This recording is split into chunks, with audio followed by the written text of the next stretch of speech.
Hello, this is Falling from Team Liquid, and this video is about overlapping unit design and how that impact on the army composition is a partial explanation for why we see more A-move type battles rather than more positional type battles.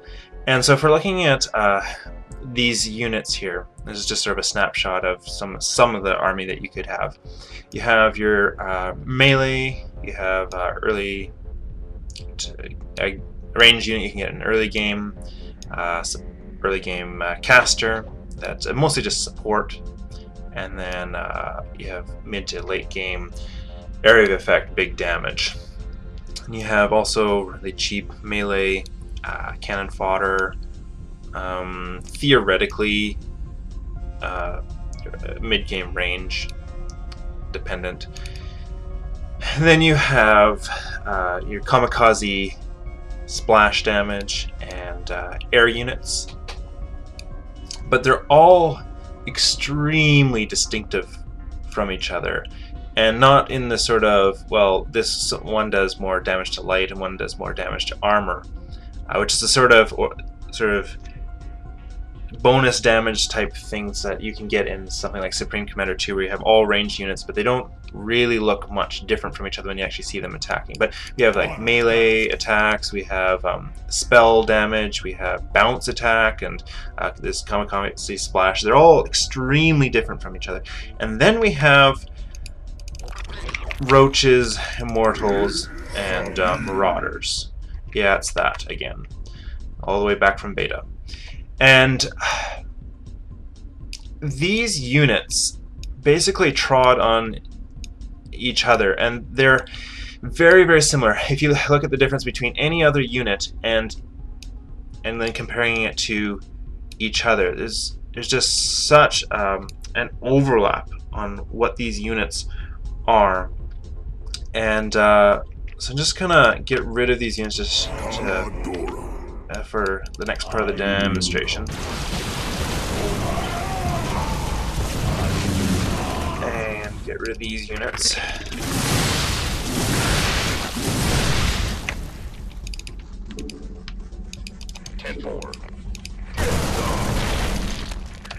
And so what you have is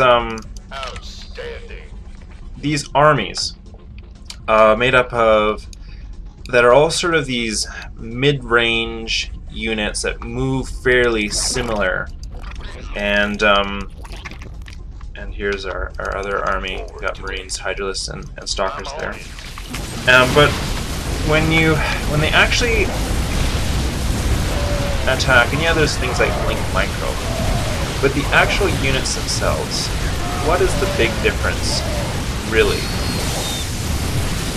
And one of the big things is, the big distinctive between these units and this new group is basically just tons of hit points.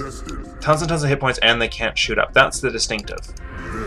And why that matters is, okay, so number one, it's a rather redundant unit design, but okay, it's not Road War than StarCraft 2. But how much different of gameplay is it really?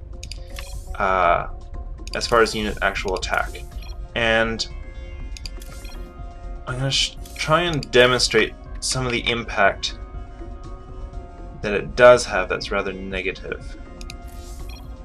And as always, called everything into balance. A little bit small for my taste, but whatever. So one of the things that you have in the game that pushes away from A-move attacks is these much more positional sorts of units. I'm a little bit hesitant to call a High Templar positional per se, but what you have is area of effect, big damage, and tends to be restricted movement. The Colossus is one of the few exceptions I can think of, but tanks can't move at all. High Templar, you're exchanging big damage for slow movement. You got that with Defilers as well. In Brood War, the Reaver is the same sort of thing. And so the major hit points, and I'm not going to really micro, So they survive the big attack, and then they just push through and then snipe these units that have limited mobility. So it makes it a lot harder for these high impact units to have an effect on the battlefield. It's balanced, yes, because the damage is bad for Marauders, right? And I'm not saying that Marauders just want to eat a storm in the face and haha, don't really care about it. But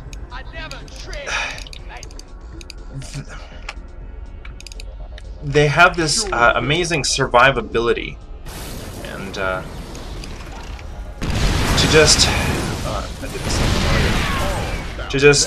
survive and then move right in. And so even if we had something like Reavers, I'm pretty sure the same sort of thing would happen, where your tough units would survive the impact and then just keep on trouncing through and then destroy it. It's the same reason why lurkers I don't think would actually work in StarCraft 2. Because of these sorts of units, they could simply survive the damage and then just keep on moving. That's why Swarm Lords, for instance, you now have, because you just throw a bunch of crap in the way, or with the Brood Lords again, it's very, very difficult to stop these guys from incoming. They just keep on coming no matter how much damage you throw at them. And so throwing a bunch of minions does that. And now here's why the redundant unit design is an issue. So number one, it makes all those more positional units that with restricted mobility, major damage, a lot less viable, and but we can deal with that. And here's where the overlap comes from. We have with our fast, and admittedly Hydralisks aren't fast anymore because they kind of split up the Hydralisk between Roaches, and they kind of took the mass ability of the Hydralisks and gave it to the Roaches. But we can actually deal with these sort of major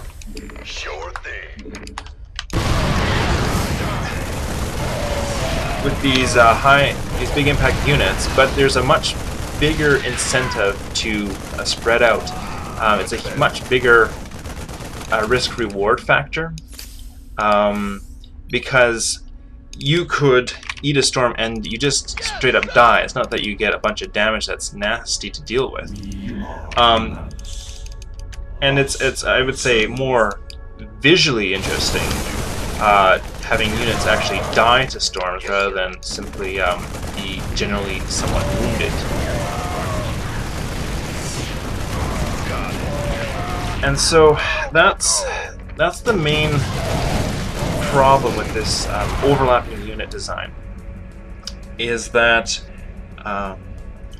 the big distinctive, it's not actually different when people say, oh, we want it different from Brood War. It's not actually that different. It just does the same thing as Marines, or if Hydralisks happen to be faster, or Stalkers.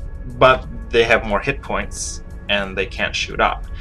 But the effect of being able to survive the impact is they eat the storm or the tank damage or whatever, and then they run in and are able to snipe it. And the problem with this is no matter what new unit Blizzard comes up with, this will always impact the units that have the more interest. I would argue some of the more interesting units that have restricted mobility and huge damage. This will always come into play, no matter what sort of unit Blizzard comes up with, as long as these units remain this core massable unit that you can just throw in there. And the weaker, faster units can do the same thing, and it's more interesting, especially if Hydralisks were actually microbow. I think it was QXC that recently said in City Game that they're the glass cannon without the actual speed that you would actually normally have to you would normally need for a glass cannon.